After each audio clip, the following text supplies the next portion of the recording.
ఎన్నికల ముందు మహిళల కోసం సూపర్ సిక్స్ పేరుతో పెద్ద పెద్ద హామీలు ఇచ్చిన ముఖ్యమంత్రి చంద్రబాబు నాయుడు గారు అధికారంలోకి వచ్చిన తర్వాత మాత్రం మహిళల్ని పూర్తిగా మోసం చేశారని ఎమ్మెల్సీ శ్రీమతి వరదు కళ్యాణి చెప్పుకొచ్చారు. ఈ రాష్ట్రంలో ఉన్న మహిళలందరికీ అంతర్జాతీయ మహిళా దినోత్సవ శుభాకాంక్షలు తెలియజేస్తూ ఉన్నాను. జగన్మోహన్ రెడ్డి గారు గత 5 ఏళ్లు మహిళల్ని ఆర్థికంగా, రాజకీయంగా, సామాజికంగా ఉన్నత స్థానంలో కూర్చోబెట్టడానికి ఎంతగానో కృషి చేయడం జరిగింది.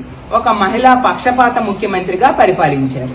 అలాగే మహిళల రక్షణకి పెద్దపీట వేయడం జరిగింది. ఈ రోజు చంద్రబాబు నాయుడు గారు ఒక మహిళా పక్షపాత ముఖ్యమంత్రిగా పరిపాలిస్తూ ఉన్నారు.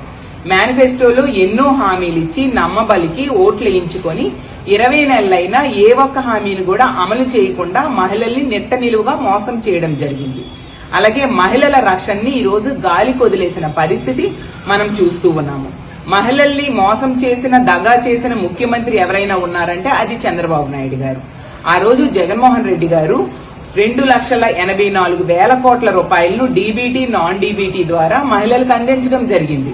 అలాగే ఏ పథకం ప్రవేశపెట్టినా, ఒక అమ్మఒడి అవ్వచ్చు, చేయూత అవ్వచ్చు, ఆసరా అవ్వచ్చు, ఈబీసీ నేస్తం అవ్వచ్చు, కాపు నేస్తం అవ్వచ్చు, ఫీజు రియంబర్స్మెంట్ అవ్వచ్చు, జగనన్న విద్యా దీవెన, వసతి దీవెన, ఇలా ఏ పథకం ప్రవేశపెట్టినా అది మహిళల పేరుతో పెట్టడమే కాకుండా 31 లక్షల ఇళ్ల పట్టాలు ఇవ్వడమే కాకుండా 22 లక్షల ఇళ్లు కట్టించడానికి శ్రీకారం చుట్టడం జరిగింది. ఈ రోజు తీసుకుంటే చంద్రబాబు నాయుడు గారు అతను ఎన్నికల్లో ఇచ్చిన మొదటి హామీ నిరుద్యోగ భృతికే మంగళం పాడేసిన పరిస్థితి మనం చూసాము. అలాగే ఆడబిడ్డ నిధికి ఇవ్వకుండా మహిళలకి మోసం చేసిన పరిస్థితి.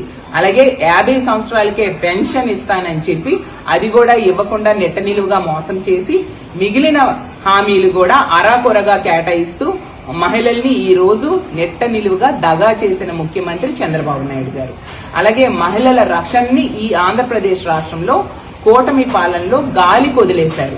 ఈ రోజు మహిళల ప్రాణాలు, మానాలు గాలిలో దీపాల్లా ఉండే పరిస్థితి మనం చూస్తూ ఉన్నాము.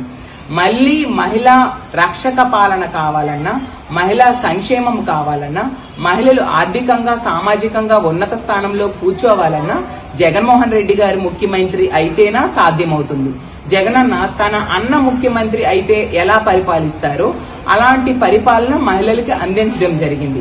కాబట్టి రానున్న రోజుల్లో మళ్లీ జగన్మోహన్ రెడ్డి గారిని ముఖ్యమంత్రి చేసుకుందాం, మహిళా సంక్షేమానికి పెద్దపీట వేయడానికి బాటలు వేద్దామని తెలియజేస్తూ మరొకసారి అంతర్జాతీయ మహిళా దినోత్సవ శుభాకాంక్షలు తెలియజేస్తూ సెలవు తీసుకుంటున్నాను.